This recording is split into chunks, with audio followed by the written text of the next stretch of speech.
Welcome to the Emo Social Club podcast, the podcast about music, news, and interviews. I am Brian. And I'm Lizzie, and we're here today with a big legend, Kevin Lyman. Thank you so much for hanging out with us. Oh, thank you for having me. I hope you guys are doing well, getting ready for the holidays and everything. We are. It is below freezing pretty much every day now in Chicago. It's not the best. Yeah, in California, we had to find our socks this week. I think it got cold enough for socks. So, yeah, I feel for you. But I love Chicago. What a great town and what a great music city. And been a place I've always loved traveling through and doing shows. Great music scene there. But thanks for having me. I mean, it's actually got something to talk about. It's been a few years. Been off being a professor at the University of Southern California. Right. Was approached earlier this year about bringing back Warped Tour. It's our 30th year since we've been around, and we decided to come back and give it a shot. So you talk about someone approaching you or being approached by somebody to say, hey, let's bring back Warped Tour for this 30th year. How did that kind of start? How did that conversation start? Well, it's been in the back of my mind for a while. You know, I've been watching kind of, festival scene and kind of what's been going on. And it started really last summer, Deep Thoughts, when we started the summer school tour. I was involved with Eric Tobin from Hopeless and Mike Kaminsky Management, who I've worked with in the past, and was able to help them use my knowledge of touring to help put the summer school tour together. And then going out on the road for that for a week, which I hadn't been on the road in a bandwagon ever, and my body's still a little old for bouncing around in a bandwagon. But getting to watch and spend time around these bands that were kind of those bands that probably I would have been working with if I was still doing Warped Tour. They're the type of bands that I would have taken on tour with me. But watching how those bands kind of really appreciated the approach of community. Sharing, doing things together, helping support each other, kind of said, well, maybe if the opportunity was right, maybe it could be time to do something.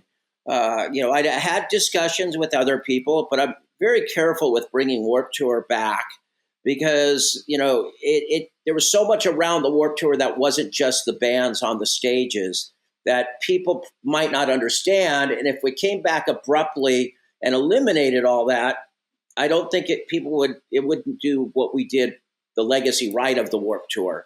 So I was approached, interestingly enough, by Insomniac, who's well known in the EDM world for building community through Electric Daisy Carnival and so many events worldwide now.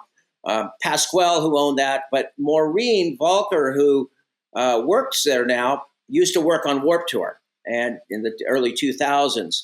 And she approached me and said, would you, consider doing something, around, and I always thought maybe the 30th year might be the time to do something. And, we kind of made an agreement to bring this back and, around the parameters that I would want around the shows to bring it back. I do think it's funny that because we also work for Emo Night LA. So yeah. Emo Night LA being picked up by Insomniac and then Warped Tour coming back through Insomniac. I'm like, it has been interesting to see that the EDM world, which for me at the time of when EDM started to become the big thing and all the Warped Tour bands started to integrate more EDM stuff in their music. And it's this nice return to form of the EDM world is now helping Warped Tour come back and Warped Tour is now helping Insomniac and all that. For me, there was three kind of parameters around Warped Tour. Bringing it back. One, we had to deliver a good ticket price. I just couldn't come back and, festivals are festivals. Everyone has their own models, but Warped Tour was known for a fair ticket price. And that was the parameters. That was number one. And actually working with Insomniac because of the volume of shows they do and us kind of backing into weekends post their own events. So in DC, there's 3 events. There's a World Pride Festival, then Glow, which is one of their events, and then Warped Tour will come in.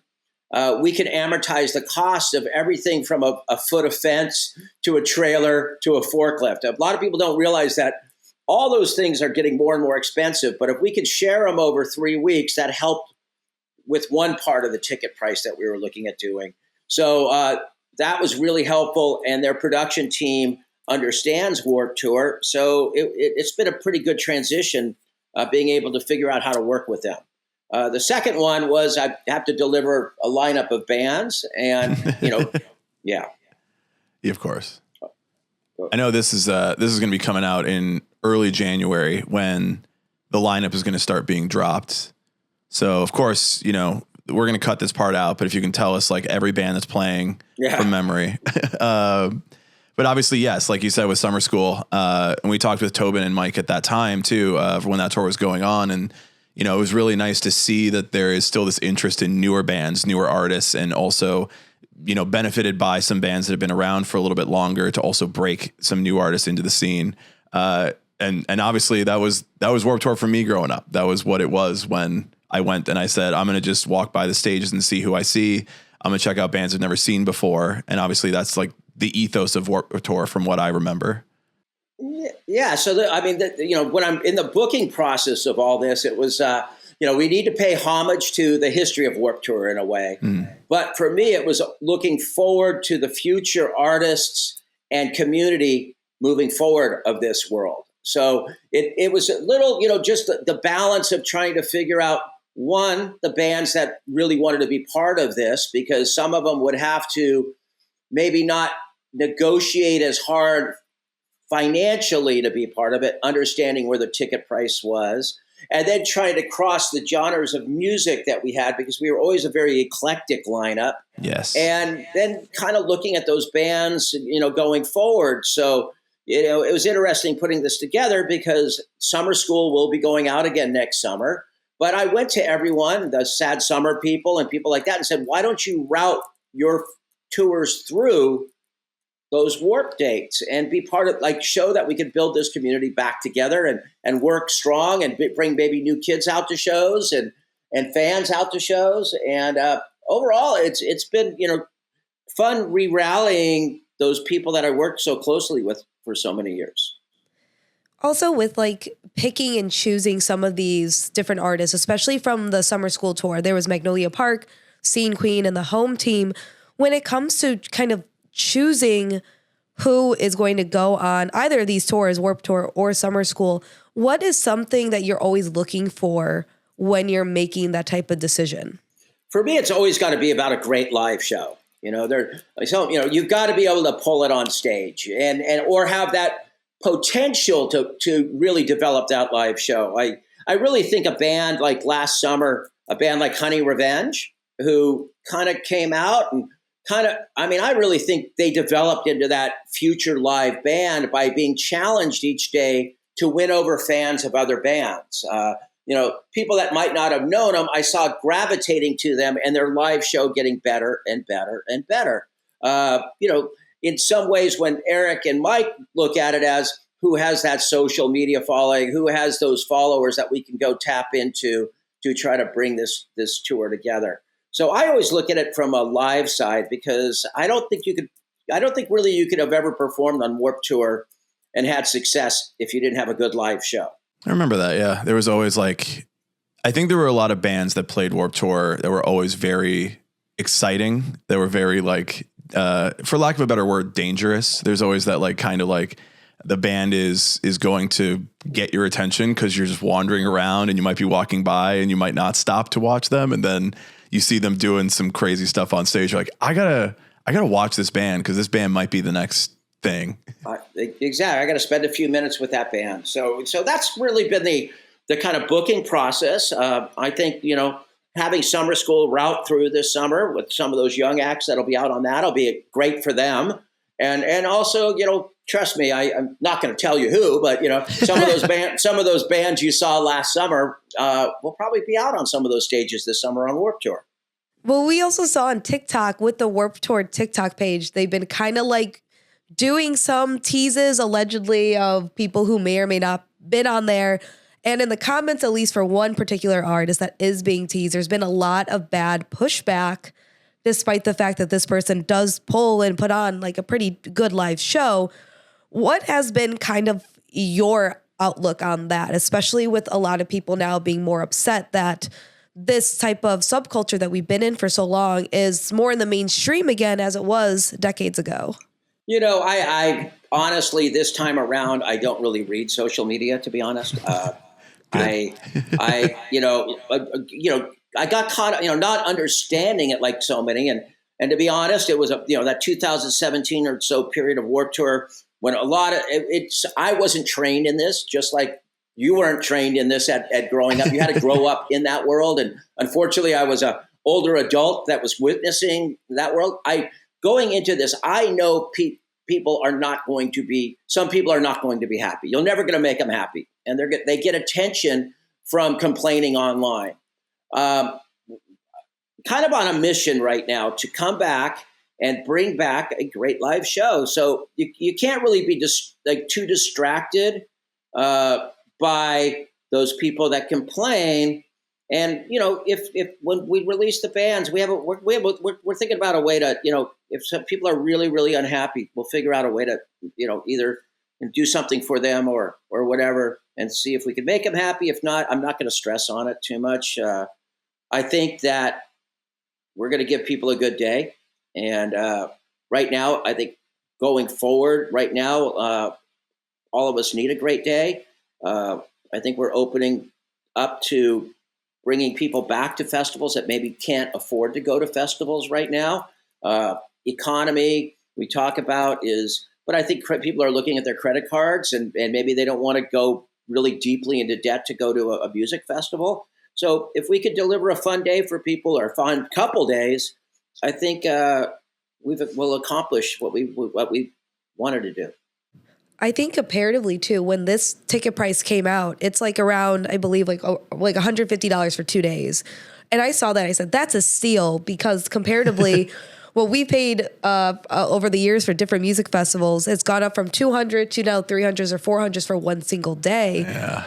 And still a lot of people were upset that it was more expensive compared to what we paid or even just got a free ticket to Warped Tour back in the day. But I do feel that this is actually being much more honed into what the audience lives in the reality for, and making sure that they're still able to experience something exciting. Yeah, I don't know I didn't know what to say when people complain about the ticket price. If those are the same people that sit in line on Ticketmaster and pay 2 or 3 times more for a show. So, the ones that'll come, I'll be great. I'm looking forward to rolling out the bands like we used to, kind of over time. And people are impatient right now. People are always impatient. It's just the story of the world. It's like no one has any patience. But when we drop a lineup for a festival so often, people look at the first 3 bands on top. They don't really dig into the rest of the lineup. Right. Warped was always about that sense of discovery. Like when you were saying that you walked around those stages and you heard some music and you wandered over there.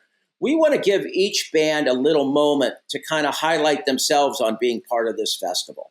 I'll never forget. It goes back to this one time I saw a father at a show had a whole bag of Every Time I Die merchandise. Yeah. And he recognized me and he came over and he said, man, that's so cool that you highlighted that band. Now, they weren't the biggest band on the tour, but I started listening to them and I had to come this year because you know what? They're my new favorite band. And that made me feel like, oh, that's job accomplished. Even though it was one person, by that sense of discovery and giving people their moments, people can slow down and absorb what the whole day will be at Warped this year. It also allows with the booking, when you're booking, and it's not just about finances, it's about everything else. So bands, of course, are being paid to be at Warped Tour. They're getting paid. But we had to we're navigating a bunch of radius clauses. And in the music business, radius clauses can be very restrictive when you're playing a large festival that's paying a lot of money to you to play. They don't want you to play in that area for a long time.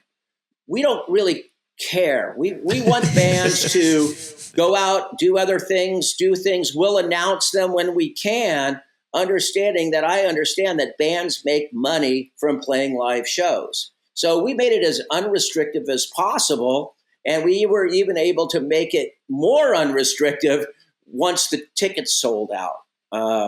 once the tickets sold out, we have a lot of flexibility in announcing artists. And I think we'll be announcing them. Then we're going to have a break and we're going to announce some more. And I think you're actually in certain cities, we're going to make some announcements the week of surprise guests. That's the big plan. Love that. Ooh.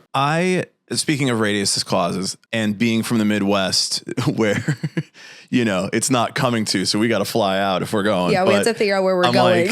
I'm like, what was the decision making of doing it in, obviously Long Beach, California makes sense. What was the thoughts around like Washington, D.C. and Florida? Well, D.C., they have a festival there called Glow. And the week before is going to be the World Pride event. So 3 weekends, we could build one festival site and share the cost of building that show. Okay. Same thing in Florida. They throw a large festival called EDC Orlando. We're going to be coming in the week after and using their footprint to do Warped Tour. Now, it'll look different. It'll bring a Warped Tour, but some of that infrastructure sharing really went into the thought process. Hey, to be honest, we're looking for. We had a little meeting this week about maybe where we want to expand, and we understand that the Midwest was very, very friendly to the Warped Tour. Finding a location is on the list.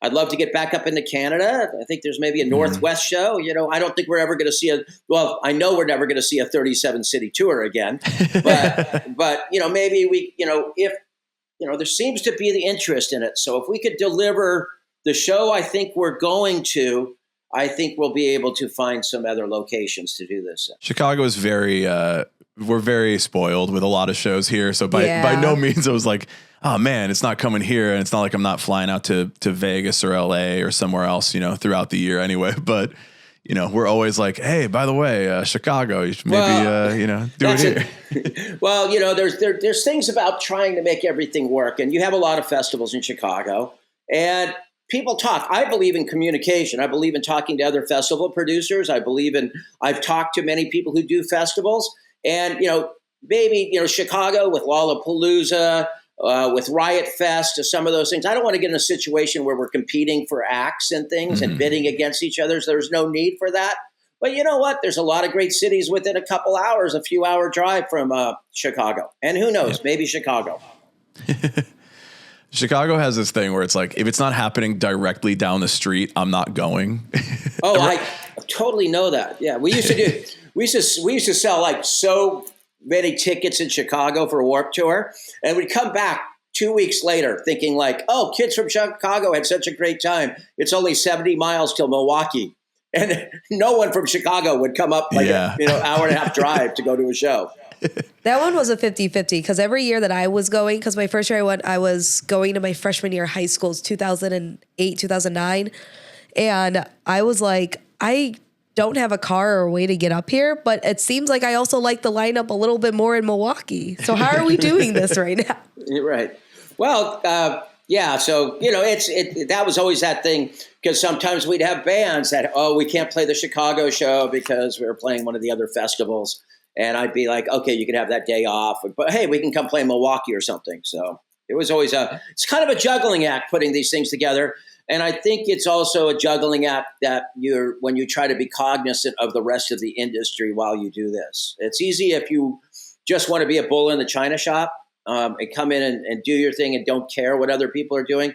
But I really want everyone to be successful. I really do. I think that the festival experience is important, and it's been sad to see that some festivals are going away right now. I just think it's got to be a balance. You've got to make the shows interesting enough and affordable enough for people to go to right now. Yeah, and I think that's like it's very good to hear out of a big name like Warped Tour, and you mentioned like Riot Fest, and we have these things that I think we feel here is like this is about getting the community together into one place to enjoy music for a day. It's not necessarily that everybody's trying to walk away with like a giant paycheck and say, good thing we made, a ton of money on this. And so I think it's really nice that like especially in rock communities, especially in the emo pop punk community, coming out of like what we grew up with, where it's like you spend $30 and you're in a parking lot all day seeing a bunch of rad bands that now are finally getting all their flowers, finally getting all the attention they probably deserved 20 years ago. And it's nice to know that like, okay, this is not going to be that money grab. This is going to be like, let's use this knowledge. Let's use our community, bring them together in a couple of places, and help some of these bands to like get some attention and bring that community back, which is just really nice. Like, I think that's what we've been missing for the last couple of years in the music industry. Well, and I think it's about timing, and for me, it was one of the hardest things when I ended Warped Tour was not so much, I knew the music would kind of figure, there's a lot of smart people, I guess, in this industry, but I was worried about those nonprofits and those kind of people that we used to have given outlet to. And that's been a big part, because now that we've got the lineup, and we'll announce that, it's everything beyond the stages, the festival beyond the stages that made Warped Tour so important. So the bands will have their own merch tents. You haven't seen that at a festival lately. Yeah. That's going to be going on. That's going to be a big part of it. And hopefully some of the bands will choose to go do that signing that they did before or were part of. The nonprofits are coming back. We're building out a very large nonprofit area with a stage. I've got some awesome people that I've been working with the last 5 years in the nonprofit space and the mental health space for artists and fans. We're building that area out. We're going to have a very large action sports element again at Warped Tour. Yes. I have friends that have gone into gaming. So right now we've got there's 100 things going, and 60 or 70 of them will come together in the next few months. And, we just had organized that old canned food drive. We're going to re-engage the fans where they can bring the 3 cans of food or donate $5 to the food bank and skip that line, and with the crowds we might have some pretty long lines. So we're going to open up the canned food drive the day before, so you can drop by and pick up your wristband early.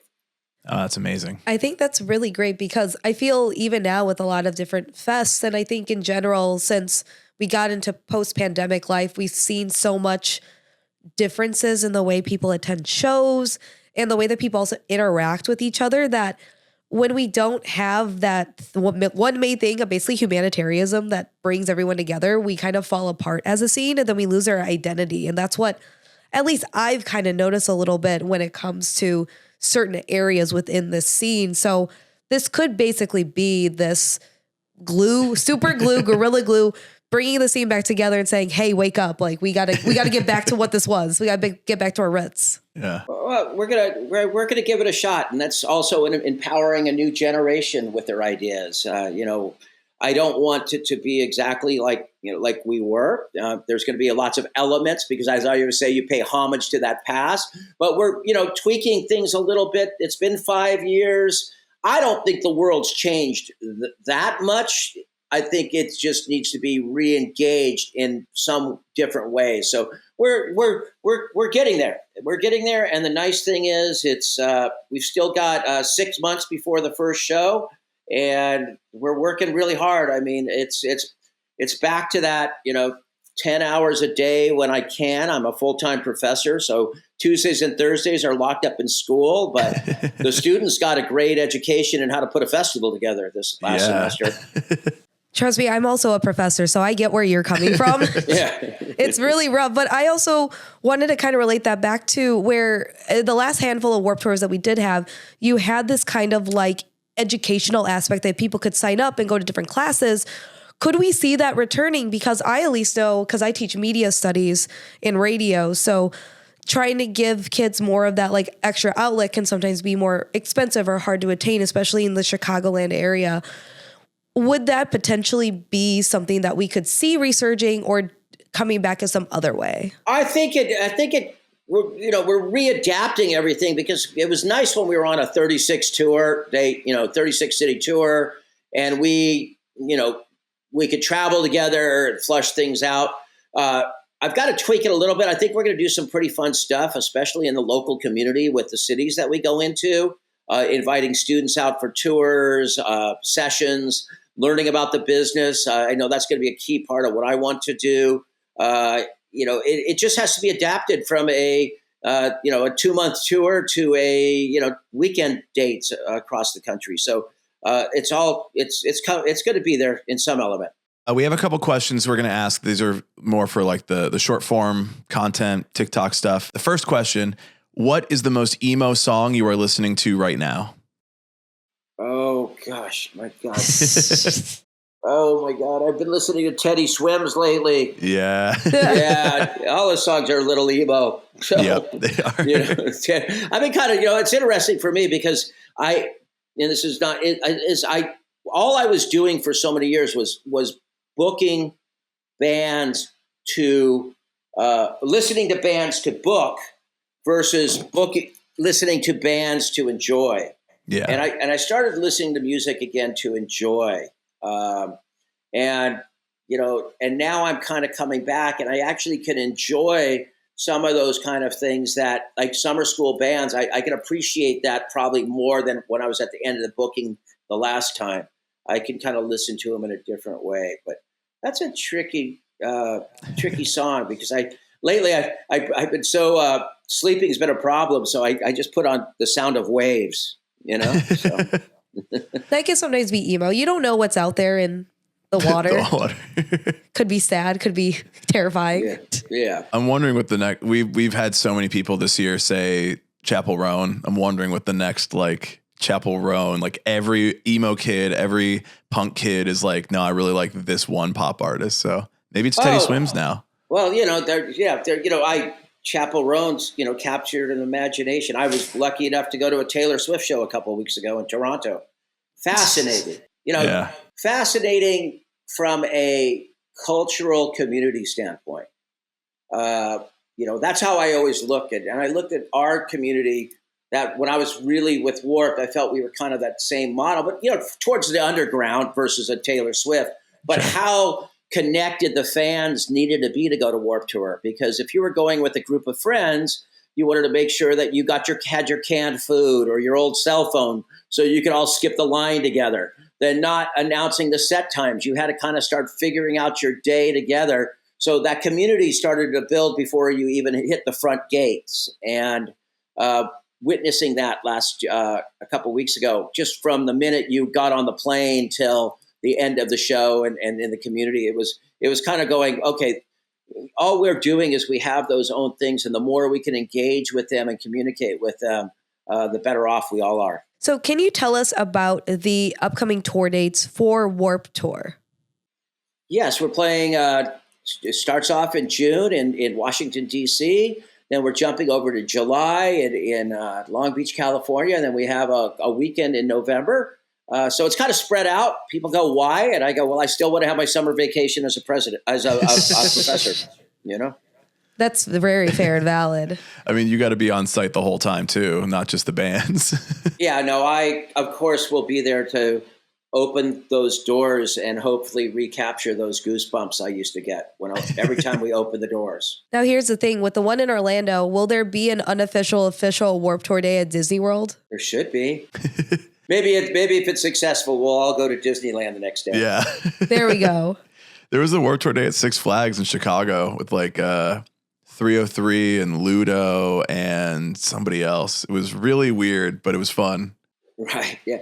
We always kind of encourage people to do things I didn't get stressed out if people used our name. When we also think about what you were doing when you were growing up, how was the music scene in California when you were originally coming into this type of genre, and also compare it to now? Well, the Warped, growing up in California, when I really started getting into this, it was punk rock. It was straight up the Dead Kennedys, Black Flag, those type of bands. It was definitely a very violent scene in some ways. There was a lot of violence around that scene of music. And when I started working in it, I kept thinking like how important the words were being said by those bands, but it was always in a really tense situation. And taking it out in the sunshine at Warped Tour allowed people to not potentially be at risk of getting jumped by looking wrong or something. So it was intense. It was intense growing up. I think now it's more about fun and enjoying. It's just different, but it was very intense. Were there any like bands now that you know from like, I guess the California scene is not one that I know very well, but are there any bands that like have stood out to you in that area that have come out of that scene later on? Well, bands like the Interrupters came out, in the punk scene. There seems to be like this movement towards kind of that classic punk sound in some ways. But when you take bands like Turnstile, sans the violence, it's got the same kind of energy when they play. Absolutely. I remember seeing Foxy Shazam one time, and they jumped into the crowd and hit me in the head, and I was like, "This show's different. This show is not the same as going to like, sit in a seat and watch a band perform their songs on stage. This is like, I'm part of the show now." Well, that's what we try to always make it. We always try to make it feel like it was a giant backyard party, and breaking that barrier between the artist and the fans, and the sports and the fans. So you all were part of that, and so many people were inspired to start their own bands or become part of this scene of music by coming to those parking lots because they felt like they could be part of it. And you earlier talked about how Honey Revenge is a band that really stands out to you and gives you like a really good show. But what are some other acts that you have seen over the last few years that are really standout favorites that you have? Well, I think there's, I really kind of like in this band, Oxymoron. I like this young singer named Lolo right now. Yeah. I think Lolo's got, a lot of stuff going on right now. Royal and the Serpent. The cool thing for me is to see so many female artists now that are playing in this kind of band. That barrier seems to have been broken a lot, that there's a lot of females out there that are doing some really cool stuff. I was completely entertained and found Street Scene Queen quite entertaining last summer. That was she definitely has a cool vibe going with her fans and really cares about her fans. I watched it out there, and anytime people care that much about their fans, I could get behind it. She puts a lot of effort in to work with her fans. I mean, she communicates with them. She'd go out in the merch booth and stand there and shake everyone's hand and thank them for supporting her. I mean, to me, that's the hard work that you put in to have a long career in this industry. Well, we can go ahead and do any last plugs. Where can people check out the Warped Tour? Where can they buy tickets to the shows they can still buy tickets to? And where can they find when the lineup drops this January? So we're going to be, ticket sales are still available for Orlando. DC and Long Beach are sold out. For information, it's still www.vanswarptour.com. You'll start to see, 5, 6, 7 bands a day in January dropping. We're going to call it 30 Days to Warped Tour. 30 days, 30 years. And, we're going to start rolling it out. Should be a lot of fun. I'm sure everyone will keep, there'll be some positivity and some negativity, but I'm really happy to be able to bring this back for the people who will come out and enjoy that day. There's definitely a lot of excitement, not only from us, but everybody we talk to. Kevin, it was amazing to finally have you on. Somebody who has changed my childhood and made me very different growing up after being to so many Warped Tours and seeing so many bands. And thank you for everything you've done. And thank you for coming on the Emo Social Club. Thank you so much.